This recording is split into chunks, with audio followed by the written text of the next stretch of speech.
নমস্কার, আমার নাম আরোহী কোটাল। আজ আমি তোমাদের একটি কবিতা বলে শোনাচ্ছি। কবিতার নাম বন্দি বিহঙ্গ, সুদর্শন দাস।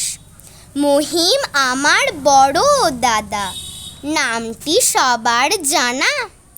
আদর করে পুষেছিল একটি শালিক ছানা।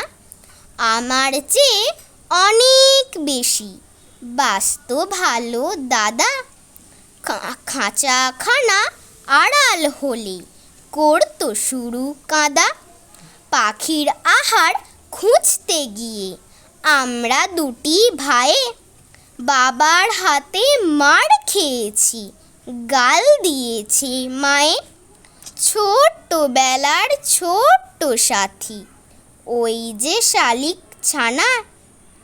পাখি থাকতো খাঁচায় বন্দি, আমি ঘরের কোণা।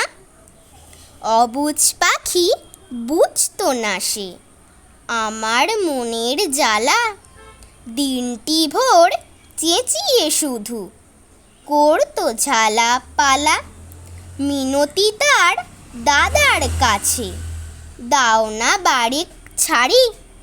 বন্দি দশা ঘুচুক আমার, ফিরবো নিজের বাড়ি। বন্ধু ভাবি আমি প্রায়ই প্রবোধ দিতেম তারে। তুমি গেলে একা আমি থাকবো কেমন করে। পড়ার ফাঁকে খেলার মাঝে বন্ধু শালিক শনে। খুনসুটি আর আড়ি দিয়ে কাঁদতাম মনে মনে।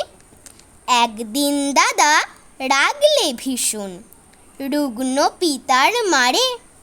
পাখিরে তার উড়িয়ে দিলে মুখটি খাঁচার খুলে। বললে তারে আসিস ফিরে আমার ভাঙা বুকে। মোর প্রাণে তুই রইলি বাঁধা নারীর সাথে সুখে। জানা এবার যাবি কোথা, মুক্তি দিলেম তোরে।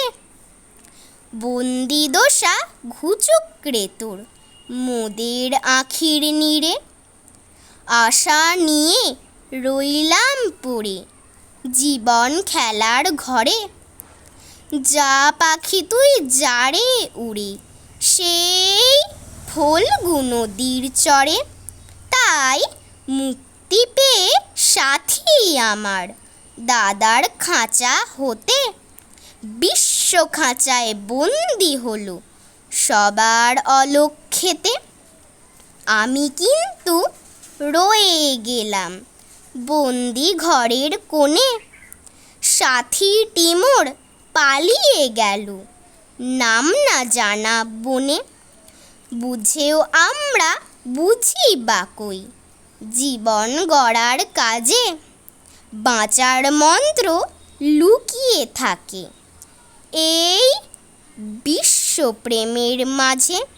তবু প্রশ্ন জাগে বলতে পারো, বন্দি পেয়ে মুক্তি কেন বিশ্ব খাঁচায় বন্দি হয়ে ভাঙলে দাদার চুক্তি। নমস্কার।